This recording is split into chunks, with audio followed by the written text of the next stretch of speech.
отель все тот же самый, собственно, ресторан тот же самый, кухня. Я все здесь же, на своем прекрасном рабочем месте. Вот, отель «Элеон». Сеня стал шефом. Как это у него получилось? Я думаю, что его рекомендовал Виктор Петрович Баринов. И он стал шефом. Ну, конечно, шеф должен быть строгим. Слышь, Бешамель, за работу давай, растекся там по скамейке. Строгим со своими сотрудниками. Держать всех в ежовых рукавицах должен. Вот и держим.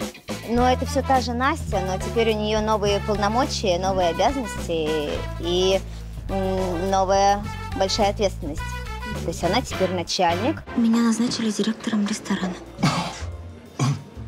Ничего себе. Мне кажется, что в большей степени Элеонора здесь такое пикантное дополнение, просто чтобы не забыли, что я есть. Вот, потому что, если говорить о каком-то сюжете, то скорее это будет чуть позже. Я обрадую телезрителей. Кристина останется такой, как вы ее любите. Яркой, сексуальной, красивой, обворожительной. Да.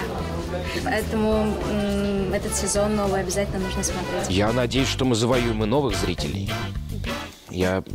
Хотелось бы, чтобы наш зритель продолжал нас смотреть, и чтобы появился новый зритель.